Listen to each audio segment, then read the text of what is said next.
If that gets going again, Jay, let me know. We'll take it back. But right now, I'd like to introduce the guy who will be calling tonight's game and the newly minted morning show guy at 97.3, The Fan, Mr. John Kentera. John, congratulations on the new gig. Well, thank you, Paul. Good to be here tonight. Looking forward to this ball game.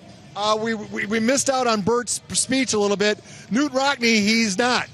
I don't know about that, but, they're coming off their only win of the season. They played really well in that ball game last week against Cedar Rapids, but they're going against what I would call the New England Patriots of the Indoor Football League. Long history with the Arizona Rattlers. So let's talk a little bit about, I think we have some B-roll of the team in action. Does indoor football have a chance of surviving here in San Diego? Oh, I think so. They've made some changes since the original press conference here at Pechanga Arena. They changed out their general manager. Bert Grossman took over as the head coach. They thought they had one coach. It didn't work out. So Bert's having to play catch-up. But I will tell you, having been out here and done all their home games at this point, they're getting better week in and week out, and hopefully the fans will start coming out and supporting this franchise.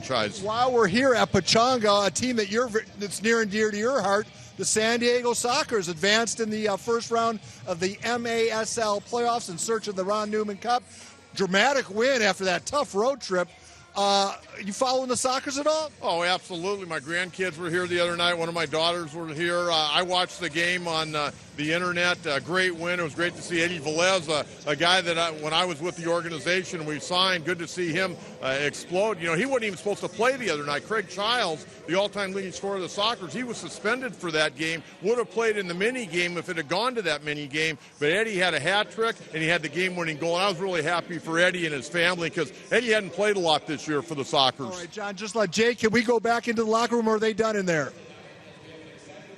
All right, they're done. So let's talk a little baseball, if we would. Padres sitting 12-11 after 23 games. I'm doing my math right?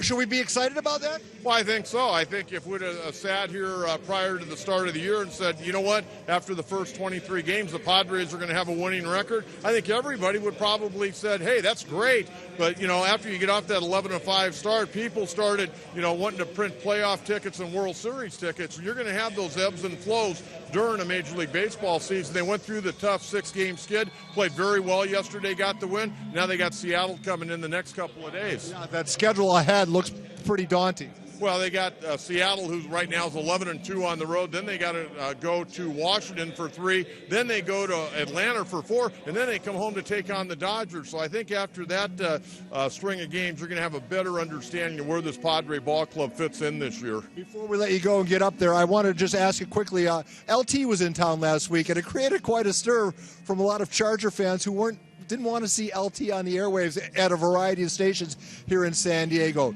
He's a Hall of Famer. He was near and dear to our heart, but now he works for the evil empire, if you will. What's your feelings about how we should be as far as LT and airtime? Well, I think it's like, are you a Charger fan or you're not a Charger fan? I think that's the way a lot of the people look at LT now. He wanted to go up there, be a part of the National Football League, along with working at the NFL Network. And, the man's trying to make a living. I'm sure he made quite a bit of money in his days with the Chargers. But, people in San Diego, you either love him or dislike him nowadays. And I can't tell the fans how to feel. We got a piece of video, if you can roll Allison Edmonds' video of Mr. Jake Bailey, who former Santa Fe Christian kicker, went to Stanford, and now is going to be waiting for the NFL to call. We have a soundbite from Jake, and then I'll get your reaction. This is Jake Bailey and a story you'll see tonight on the All Sports Report. I'm hopeful. You never know what's going to happen, but I'm hopeful, and I'm just looking forward to getting to some city, some team, and being able to make my mark there. All right. Is that phone going to ring for Bailey? Well, I would certainly think he's got a good opportunity. A lot of times, if you don't go early in the draft, Paul, it's better not to go in the draft, and then you can go to a team that may need that kicker. So, we'll have to wait and see, but he's certainly put up some great credentials in his career at Stanford. All right, I know you have to get up to your broadcast perch. Please be careful. We almost had to put you on IR with the wet floor slip. Yeah, I had a little bit of the curly shuffle. The right knee's a little iffy right now, but I'm going to give it my best for 4 quarters tonight. All right, John, go ahead. Well, thank you very much for joining us.